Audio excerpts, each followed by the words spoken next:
আসসালামু আলাইকুম রহমতুল্লাহ। আল কোরআনের ৩০টি উপদেশমূলক আয়াত। আল্লাহ কোনো প্রাণীকে তার সীমা অতিরিক্ত বোঝা দেন না। ধর্মে কোনো জোরবুদ্ধির সুযোগ নেই।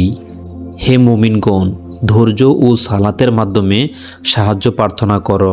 নিশ্চয়ই আল্লাহ ধৈর্যশীলদের সঙ্গে আছেন। নিশ্চয়ই কষ্টের সাথে আছে সহজতা। নিশ্চয়ই কষ্টের সাথে আছে সহজতা।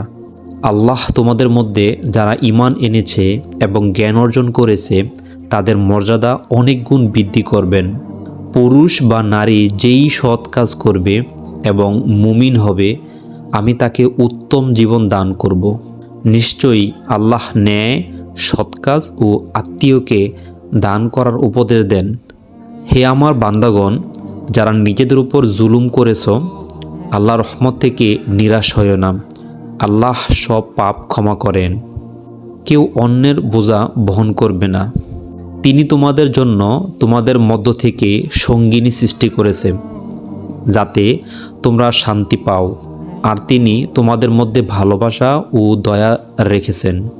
মানুষের প্রতি অহংকার করে মুখ ফিরিয়ে নিও না এবং পৃথিবী উদ্ধতভাবে চলাফেরা করো না। নিশ্চয়ই আল্লাহ অহংকারকারীকে ভালোবাসেন না। হে মানুষ, আমি তোমাদেরকে এক পুরুষ ও এক নারী থেকে সৃষ্টি করেছি। আল্লাহর কাছে তোমাদের মধ্যে সবচেয়ে সম্মানিত সেই যে সবচেয়ে আল্লাহ ভীরু। তোমরা কি মনে করো জান্নাতে প্রবেশ করবে, অথচ তোমাদের পূর্ববর্তীদের মতো পরীক্ষা তোমাদের উপর আসেনি? আল্লাহ আসমান ও জমিনের আলো।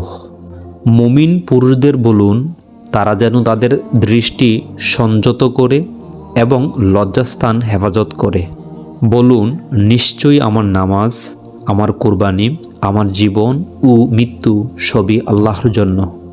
বলুন, আমাদের সাথে কিছুই ঘটবে না, আল্লাহ যা লিখে রেখেছেন তাই ঘটবে। তুমি তোমার প্রতিপালকের প্রশংসা সহ তাসবিহ করো ও ক্ষমা প্রার্থনা করো। নিশ্চয়ই তিনি তওবা কবুলকারী।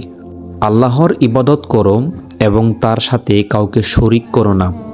আর পিতামাতা, আত্মীয়স্বজন, এতিম, অভাবী, প্রতিবেশীর সাথে সদ্ব্যবহার করো। হে মুমিনগণ, ন্যায় বিচারের উপর দৃঢ়ভাবে প্রতিষ্ঠিত থাকো, যদিও তা তোমাদের নিজের বা আত্মীয়দের বিরুদ্ধে যায়। তোমরা আল্লাহর ছাড়া কারো ইবাদত করবে না। পিতামাতার সাথে সদ্ব্যবহার করবে, আত্মীয়স্বজন, এতিম, অভাবীদের সাহায্য করবে। হে মুমিনগণ, তোমরা আল্লাহর উপদেশ ন্যায় বিচারে দৃঢ় থাকো এবং ন্যায়সঙ্গত সাক্ষ্য দাও। আল্লাহ ও তার রাসূলের আনুগত্য করো এবং বিবাদ করো না, নইলে দুর্বল হয়ে যাবে ও শক্তি চলে যাবে। আল্লাহকে ভয় করো এবং সত্যবাদীদের সাথে থাকো। হে মুমিনগণ, রুকু করো, সিজদা করো, তোমার প্রভুকে ইবাদত করো এবং সৎ কাজ করো, যাতে সফল হও। পুরুষ ও নারী যারা ঈমানদার, সৎকর্মপরায়ণ, ধৈর্যশীল, বিনয়ী, দানশীল, রোজাদার, পবিত্র ও আল্লাহকে বহুল স্মরণীয়কারী, আল্লাহ তাদের জন্য রেখেছেন ক্ষমা ও মহাপুরস্কার। মুহাম্মদ আল্লাহর রাসূল, আর যারা তার সঙ্গে আছে তারা কাফেরদের বিরুদ্ধে কঠোর এবং নিজেদের মধ্যে দয়ালু। হে মুমিনগণ, কোনো সম্প্রদায় অন্য সম্প্রদায়কে উপহাস করো না, হতে পারে তারা তোমাদের চেয়ে উত্তম।